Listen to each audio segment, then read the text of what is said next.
السلام علیکم ورحمۃ اللہ وبرکاتہ۔ بزرگان محترم، قرآن مجید اللہ کی کتاب ہے، اللہ کی طرف سے نعمت ہے جو مسلمانوں کے لیے نازل کی گئی ہے۔ قرآن کریم کی حفاظت کا وعدہ خود اللہ نے فرمایا ہے، اِنَّا نَحْنُ نَزَّلْنَا الذِّكْرَ وَإِنَّا لَهُ لَحَافِظُونَ، کہ بے شک ہم نے اس کلام کو، قرآن کو نازل کیا ہے اور ہم اس کی حفاظت کریں گے۔ چنانچہ اللہ نے قرآن کریم کی حفاظت کے لیے، الفاظ کی حفاظت کے لیے حفاظ کرام پیدا فرمائے، اور فن تجوید و قرات کی حفاظت کرنے کے لیے قراء کرام کو پیدا کیا، اور معانی کو، مطالب کی حفاظت کے لیے مفسرین پیدا فرمائے، محققین پیدا فرمائے، نحویین اور صرف کے ماہرین پیدا ہوئے۔ مختلف فنون جو قرآن میں موجود ہیں اس کی حفاظت کے لیے اللہ نے افراد کو کھڑا کیا اور اس کی حفاظت کر رہے ہیں۔ قرآن کریم کے جو حقوق ہیں ان میں سے ایک حق ہے قرآن مجید کو لکھنا، جسے فن کتابت، فن خطاطی کہا جاتا ہے۔ ایک وقت تھا جب پتھروں پر قرآن کی آیتیں لکھی جاتی تھیں، جیسے کتابوں میں موجود ہے کہ قرآن کو تحریری شکل میں زیادہ مدت تک محفوظ رکھنے کے لیے قسم قسم کے کاغذ بنائے گئے، کتابت کے سامان کی ایجاد ہوئی۔ چنانچہ جو عام کاغذ ہیں جس کی عمر محدود ہے، اس کے علاوہ اس زمانے میں باریک کھال کی جھلیوں میں سفید رنگ کے پتلی پتلی اور چوڑی تختیوں پر، جیسے آج کل ہمارے یہاں سلیٹ ہوتے ہیں، اسی طرح اونٹ کے مونڈھے کے پاس سے تراشے ہوئے گول گول تختیاں، کھجور کی شاخوں کے چوڑے حصوں سے نکالے ہوئے ورق، اور بعض نرم لکڑیوں کی تختیوں پر جن پر تحریر کندہ ہوتی ہے۔ ان فنون کی ترقی میں سب سے زیادہ دخل قرآن مجید کی حفاظت کا ہے، اس کو محفوظ کرنے کی سعی کا ہے۔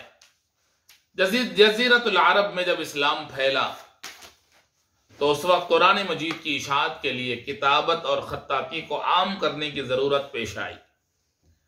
حضور اکرم صلی اللہ علیہ وسلم نے قرآنی کتابت پر خصوصی توجہ دے کر اس کی مناسب ترویج کی، اور حضور صلی اللہ علیہ وسلم نے عہد رسالت کے 13 برس مکہ مکرمہ میں گزارے، اور وہاں جو لوگ فن کتابت سے وابستہ ہوئے ان کا ذکر کئی کتابوں میں ملتا ہے۔ پھر 10 سالہ مدنی زندگی میں حضور صلی اللہ علیہ وسلم کی ہدایت پر کئی صحابہ اکرام نے لکھنا سیکھ لیا تھا۔ ان میں سے حضرت ابی ابن کعب رضی اللہ تعالیٰ عنہ بھی ہیں، حضرت منذر ابن عمر بھی ہیں، حضرت رافع ابن مالک رضی اللہ تعالیٰ عنہ مجمعین بھی ہیں۔ آپ کو معلوم ہے کہ ماہ رمضان میں سن 2 ہجری میں مسلمانوں کو غزوہ بدر میں فتح نصیب ہوئی۔ کئی مخالفین اسلام گرفتار ہوئے۔ ان میں جو قیدی اپنی رہائی کے لیے فدیہ ادا کرنے سے قاصر رہے، ان کی تعداد 70 تھی جو لکھنا جانتے تھے۔ حکم ہوا کہ ان میں سے ہر قیدی پر لازم ہے کہ وہ انصار کے 10 بچوں کو لکھنا سکھا دے، یہی ان کا فدیہ سمجھا جائے گا۔ پڑھے لکھے قیدیوں نے یہ شرط قبول کر لی، اور یہ پہلا موقع تھا کہ مسلمانوں میں 700 افراد تھوڑے سے عرصے میں فن کتابت سے آشنا ہو گئے۔ حضرت زید بن ثابت رضی اللہ تعالیٰ عنہ نے اسی طرح لکھنا سیکھا تھا۔ تعلیم کتابت کو سکھانے کا پہلا مدرسہ مدینہ منورہ میں قائم ہوا۔ اسلام سے پہلے اہل عرب لکھنے کو اپنے حافظے کی کمزوری سمجھتے تھے، لیکن اب نظریے میں تبدیلی آ گئی اور انہوں نے تحریر کی قدر و قیمت کا اندازہ لگا لیا۔ امہات المؤمنین میں سے حضرت ام سلمہ رضی اللہ تعالیٰ عنہ، حضرت حفصہ رضی اللہ تعالیٰ عنہ، حضرت عائشہ صدیقہ رضی اللہ تعالیٰ عنہ نے قرآن پاک لکھوائے، جن کو دیکھ کر آپ تلاوت کیا کرتی تھیں۔ حضرت عائشہ رضی اللہ تعالیٰ عنہ نے اپنے آزاد کردہ غلام ابو یونس رضی اللہ تعالیٰ عنہ سے کلام اللہ لکھوایا تھا۔ حضرت عمر ابن رافع نے حضرت حفصہ رضی اللہ عنہ کے لیے قرآن کریم لکھا۔ عرب کے مشہور شاعر لبید جب مسلمان ہوئے تو انہوں نے قرآن کریم کو لکھنے کا مشغلہ اختیار کیا۔ حضرت ناجیہ طفائی عمر بھر قرآن کی کتابت کرتے رہے۔ حضرت عبداللہ ابن مسعود رضی اللہ تعالیٰ عنہ نے 4 مرتبہ قرآن مجید لکھا۔ حضرت معاویہ رضی اللہ تعالیٰ عنہ کے زمانے میں قطبہ نامی ایک کاتب تھے جنہوں نے آب زر سے سونے کے پانی سے کلام پاک لکھا۔ تو یہ سلسلہ کلام پاک کے لکھنے کا اللہ تبارک و تعالیٰ نے ہر زمانے میں اس کو جاری رکھا۔ کتابوں میں لکھا ہے کہ مشہور خطاط خالد ابن ابی الحیاج جو قرآن کریم لکھنے میں مشہور تھے، انہوں نے مسجد نبوی پر سورۃ الشمس آب زر سے لکھی سونے کے پانی سے۔ یہ خط کوفی کے مصلح مانے جاتے تھے۔ حضرت عمر بن عبدالعزیز کے زمانے تک حیات تھے۔ حضرت عمر بن عبدالعزیز کے حکم سے خالد نے یہ قرآن کریم کتابت کیا۔ جب یہ کلام پاک حضرت عمر بن عبدالعزیز کی خدمت میں پیش کیا گیا تو آپ نے اس خط کو دیکھ کر حیران رہ گئے، مصحف کو، قرآن کو بوسہ دیا اور سر پر رکھا، سوچا کہ اس کا بدلہ حضرت خالد کو کچھ دیں، لیکن اس کے مناسب کوئی بدلہ یا انعام انہیں نظر نہیں آیا، تو یہ قرآن ہی کو بطور تحفہ انہوں نے خالد کو دے دیا۔ حسن بصری، مالک بن دینار وغیرہ بھی اسی طرح قرآن کے کاتبین میں ان کا شمار ہوتا ہے۔ حاصل کلام یہ ہے میرے دوستوں کہ قرآن مجید کی کتابت صدیوں سے مسلمانوں کی توجہ کا مرکز بنی رہی۔ آپ دیکھتے ہیں کہ بازاروں میں ملتے ہیں قرآن کریم کی کتابت کے نمونے، آیتوں کے تغرے ملتے ہیں جسے آدمی خوبصورتی سے خریدتا ہے۔ تو یہ دلچسپی، اس کا فن اور اس کی مہارت مسلمانوں میں ہر زمانے میں رہی ہے، لیکن افسوس اس بات پر ہے کہ آج ہمارے یہاں ہمارے ماحول میں یہ اس کی طرف توجہ نہ ہونے کی وجہ سے قرآن کریم لکھنا نہیں جانتے ہیں، یا جانتے ہیں تو بہت کم جانتے ہیں کہ قرآن مجید لکھنا نہ صرف یہ کہ ایک فن ہے، ایک ہنر ہے، بلکہ اس پر اجر ہے، اس پر ثواب ہے۔ رسول پاک صلی اللہ علیہ وسلم نے قرآن مجید لکھنے کے لیے کاتبین وحی کو مقرر فرمایا تھا۔ وہ لوگ لکھتے تھے قرآن مجید کی آیتوں کو۔ کیوں ایسا نہ ہو کہ ہم بھی اپنی اولاد کو، اپنے نسل کو، اپنے بچوں کو قرآن مجید لکھنا سکھائیں۔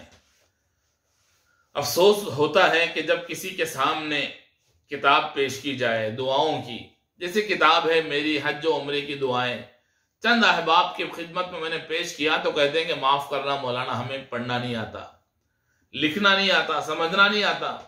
اس لیے 30-40 سال پہلے اگر ان کو قرآن مجید لکھنے کی تربیت دی گئی ہوتی تو آج یہ بات نہ کہتے۔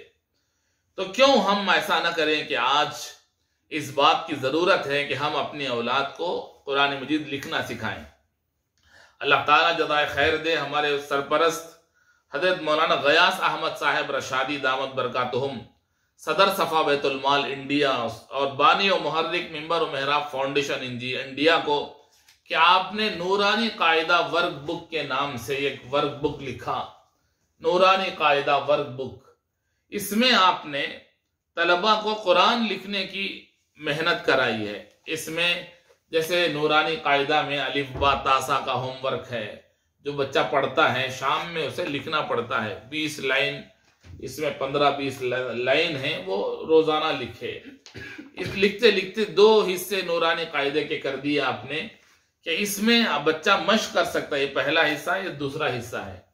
نورانی قاعدہ ہوم ورک حضرت نے اس میں لکھا کہ دینی مدارس اور مکاتب میں زیر تعلیم طلبہ میں عربی تحریر کی عادت ڈالنے اور ان میں تحریری صلاحیت پیدا کرنے کی غرض سے نورانی قاعدہ ورک بک تیار کی گئی ہے، تاکہ مستقبل میں وہ قرآن مجید پڑھنے کے ساتھ ساتھ لکھنے کے بھی قابل رہیں۔ قرآن لکھنا ایک مستقل فن کے علاوہ اجر و ثواب کا ذریعہ ہے۔ ایک ایک حرف پر جیسے پڑھنے پر اجر ملتا ہے، لکھنے پر بھی اجر ملتا ہے۔ اسی لیے اس بات کا زور دیا گیا ہے کہ اپنے بچوں کو یہ نہ کریں کہ صرف انگریزی سکھائیں، بلکہ ان کو عربی سکھائیں، اردو سکھائیں، لکھنا سکھائیں ان کو۔ قرآن مجید کا اعجاز ہے کہ مسلمان فن خطاطی جیسے پاکیزہ فن سے روشناس ہوئے۔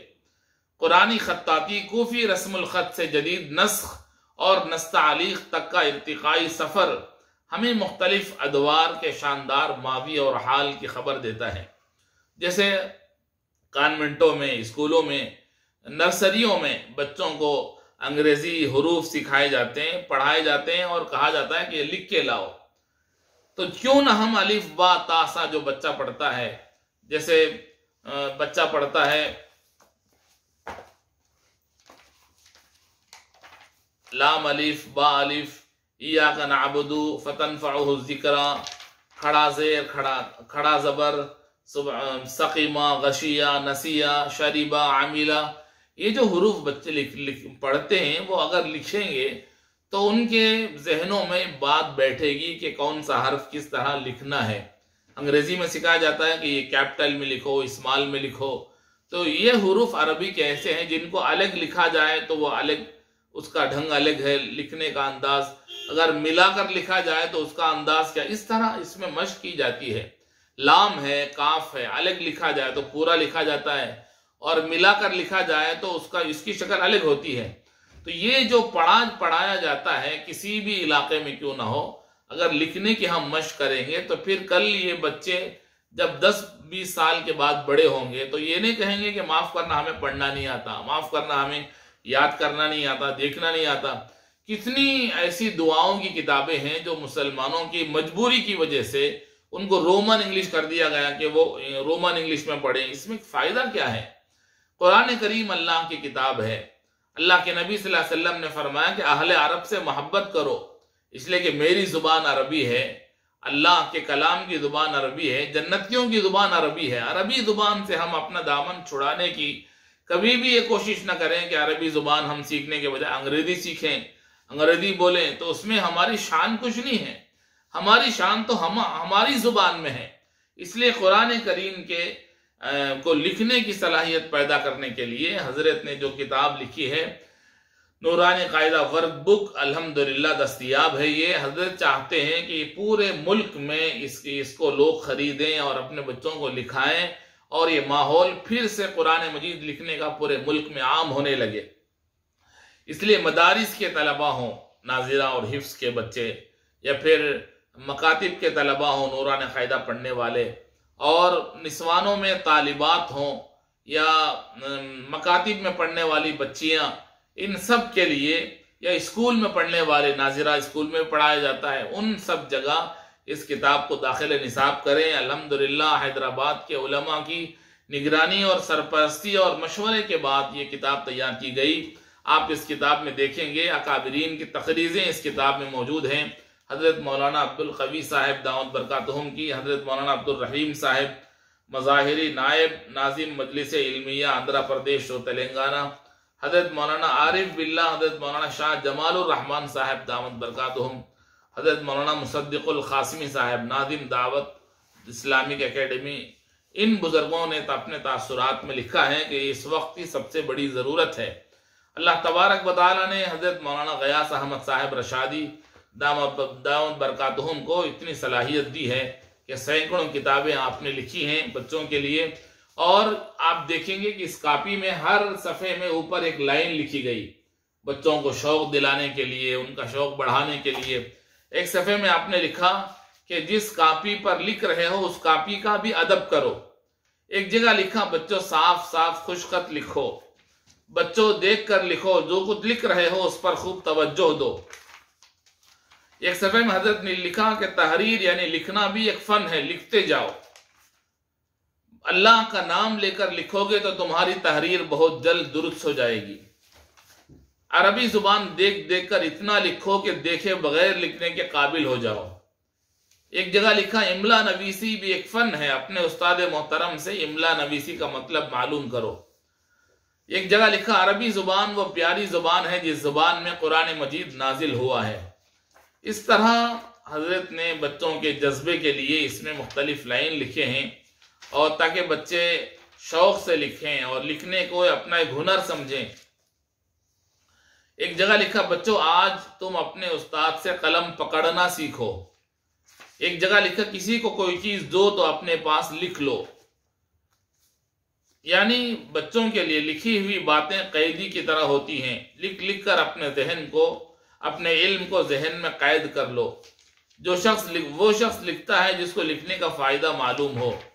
تو ہر جگہ حضرت نے اس طرح لکھا کہ تاکہ بچے اس کو پڑھیں۔ ایک جگہ لکھا جس طرح تم لکھ رہے ہو کرامن کاتبین بھی لکھ رہے ہیں، تو بچوں کے اندر یہ بات سمجھ میں آنی چاہیے کہ لکھنے کی بڑی اہمیت ہے۔ حضرت نے ایک جگہ لکھا تمہاری تحریر سے تمہاری نفاست اور تمہارے ذوق کا پتہ چلتا ہے۔ لکھنے کو تحریر کہتے ہیں، اسی لیے جو تم نے لکھ دیا وہ لکھا ہوا تم سے آزاد ہو گیا۔ اللہ تعالیٰ جزائے خیر دے حضرت کو کہ انہوں نے بڑی فکر کے ساتھ اس کتاب کو ترتیب دی ہے۔ ہزاروں بلکہ لاکھوں امت کے بچے ایسے ہیں جن کو پڑھنا آتا ہے، لکھنا نہیں آتا ہے۔ اس لیے مکاتب کے ذمہ داروں سے، مدارس کے ذمہ داروں سے، نسوان اور اسکول کے ذمہ داروں سے میری ادباً گزارش ہے کہ اس تحریک سے فائدہ اٹھائیں۔ ایک تحریک حضرت نے چلائی ہے منبر و محراب فاؤنڈیشن انڈیا کے زیر اہتمام کے پورے ملک میں بلکہ بیرون ملک میں بھی بچوں کو لکھنے کا مزاج پیدا کیا جائے، قرآن مجید لکھنے کا۔ اکثر حفظ کے بچوں کے لیے بھی یہ بڑی ضرورت کی چیز ہے۔ انشاءاللہ یہ نورانی قاعدہ 2 حصوں میں تقسیم کیا گیا۔ جو کتاب نورانی قاعدہ وہی اس میں نقل کیا گیا ہے۔ اس کے بعد انشاءاللہ پارہ ام بھی منظر عام پر آئے گی، 30واں پارہ۔ اگر یہ 30واں پارہ انشاءاللہ مکمل لکھ دیا کسی بچے نے تو پورا قرآن لکھنا اس کے لیے آسان ہو جائے گا۔ اس لیے یہ کتاب تمل ناڈو، کرناٹکا، آندھرا اس علاقوں کے بچوں کے لیے، مدارس سے مکاتب والوں کے لیے میرے پاس دستیاب ہے۔ آپ مجھ سے رابطہ کر سکتے ہیں، کتاب خرید سکتے ہیں اور اپنے مدارس میں، مکاتب میں، نسوانوں میں داخلہ نصاب کر سکتے ہیں۔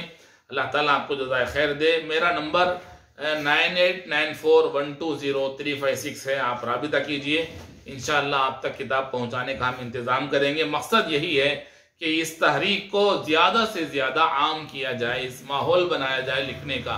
اللہ تعالیٰ حضرت کے خدمات کو قبول فرمائے، اور جو لوگ اپنے مدارس مکاتب میں نصاب میں داخل کر رہے ہیں یا کرنے والے ہیں، اللہ تعالیٰ ان مدارس سے مکاتب کے بچوں میں لکھنے کا شوق مزید زیادہ سے زیادہ ان بچوں کے دلوں میں پیدا فرمائے۔ السلام علیکم ورحمۃ اللہ وبرکاتہ۔